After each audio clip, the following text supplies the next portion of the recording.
Have you ever taken steps outside your comfort zone to gain newfound perspective? That is the choice countless high school students make when they enroll in post-secondary courses without the credential of a high school diploma. My name is Allison, and I am a junior from Harbor Beach High School. This semester, I am taking 13 credits through SC4 as a dual enrollment student. My experience has taught me so much about my opportunities after high school, and even more about myself. But of course, each benefit brings with it inherent drawbacks. The key to my successful transition to more challenging classes was the careful research I invested in my future before I made my choice. Being aware of the pros and cons up front enabled me to better navigate the changes enrollment in SC4 would bring to my last years of high school. Tonight I would like to share with you the ramifications of dual enrollment as an integral part of the academic landscape. As students, we are immersed in a school environment each and every day, and knowing its composition very directly affects our perceptions about college. For the majority of us, this issue informs our daily lives, whether we are dual enrollment students or know someone who is. Moreover, as leaders of the future, we have a responsibility to ensure we are educated about the academic world our kids will someday live in. I believe everyone here wants the next generation to have the same access to opportunities that were available to us. My purpose tonight is to equip you with the tools to find where you stand on this somewhat controversial matter. Because I have experienced firsthand both the advantages and the disadvantages of dual enrollment, I can show you an accurate picture of what it means to be part of two campuses at once. I will launch into our discussion by providing an overview of this academic option.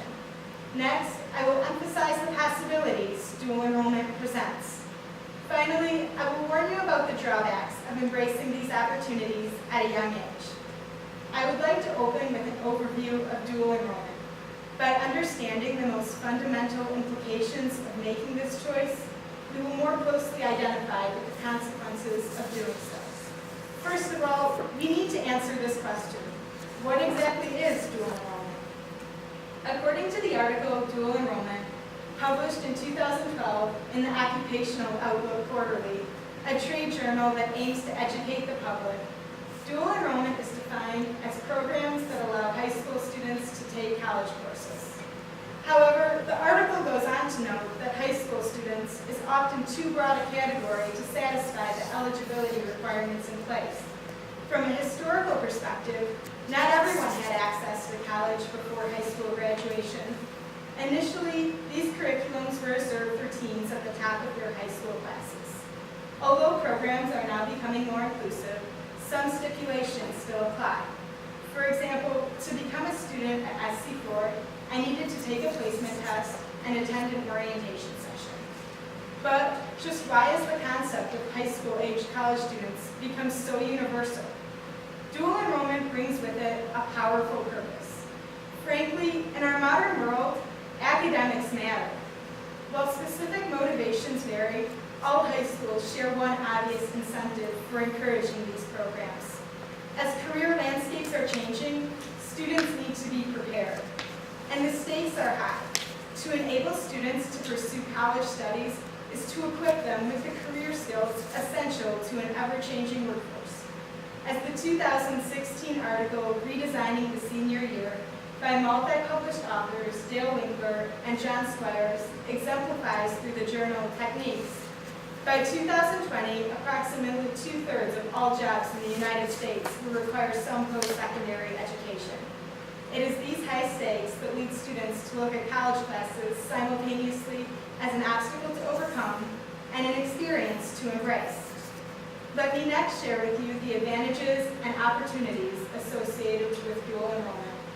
The benefits of these courses are multifaceted. Offering both tangible and intrinsic rewards, these classes can deeply impact the speed of student success as well as the direction of their dreams. A primary advantage is the prospect that early classes will alleviate the often difficult transition to college. As stated in the 2014 nationaljournal.com article, Dual Enrollment Offers a Bridge to College, by Fawn Johnson, an established writer who discusses high-interest issues, those who enroll in post-secondary courses before high school graduation tend to be better prepared to continue their academic journeys. I can personally speak to this fact, for the more challenging workload I have taken on has facilitated my growth as a student. An additional factor to consider is the possibility that many high school students want to be pushed to do their best. In the words of June Kronholz, who has written multiple articles for Education Next, including the 2011 published High Schoolers in College, kids have changed, and by their mid-teens, many of them, bored with high school or academically beyond it, are ready for the next step. Indeed, once I began immersing myself in college, I appreciated the opportunity to explore new avenues. I took on many experiences that expanded my outlook and that I likely wouldn't have taken on at this age without the support of my high school. This support, the homeschool's financial contribution to students' educations, is perhaps the most widely known advantage of dual enrollment.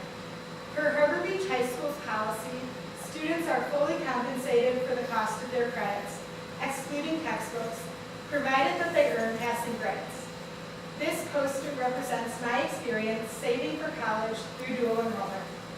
The bar graph depicts my projected cumulative savings for each semester I am a student at SC4 in terms of both community college costs and the university transfer equivalencies. As you can see, by the time I graduate from high school, I hope to have earned 49 credits, worth about $10,000 at SC4 and $15,000 at SVSU. Moving down, we can also see that these credits fulfill 40% of the requirements for a 4-year degree. Saving both time and money is undoubtedly appealing to coming-of-age students conscious of emerging job markets. These advantages are central to many decisions to set foot on college campuses early. Alternatively, opponents assert, for each advantage, a more critical disadvantage exists. Every opportunity, college classes included, entails inevitable drawbacks. One such drawback is the difficulty associated with transferring college credit earned in high school to another institution after graduation. Students immersed in these courses often wrestle with the question, will it pay off? Honestly, in a monetary sense, that answer depends. Such young learners could change their minds or change their majors, or the future institutions to accept them could change their curriculums. A contributor to Education Week, Catherine G. Wirtz, wrote the 2016 article, Are Dual Enrollment Programs Overpromising?, to assert that these potential changes are of primary concern. Upon enrolling in SC4, I was encouraged to take advantage of opportunities to help alleviate these possibilities, including seeking the direction of an advisor. But nevertheless, the possibilities persist. An even more fundamental question is this. Even if students could earn the necessary credits to fulfill future goals, are these high school kids honestly prepared to tackle the challenges of college? Whether they are not yet responsible enough to manage the workload or simply too young to understand their own priorities, experts are concerned. According to Catherine Mankin, author of the 2016 article, As Dual Enrollment Swell, So Do Worries About Rigor, among other work for the Chronicle of Higher Education, being academically ready doesn't guarantee students have the maturity to handle college-level work. In other words, making the decision of dual enrollment is an important choice with real consequences, and those who do so need to invest the necessary forethought. Now that I have shared with you my research and my experiences, I hope I have equipped you with the tools to develop your own opinions about dual enrollment. Together, we have learned what it means to be simultaneously enrolled in high school and immersed in college. First, we have delved into an overview of this emerging option in the world of education. Next, we have explored the advantages of students stepping outside their comfort zones and embracing their futures. Finally, we have considered the potential drawbacks inherent in taking those first tentative steps outside that comfort zone. Ultimately, dual enrollment is an investment, for better or for worse, in the future of our generation and those that follow. I wish you all the best in realizing your dreams entangled in that all-encompassing future.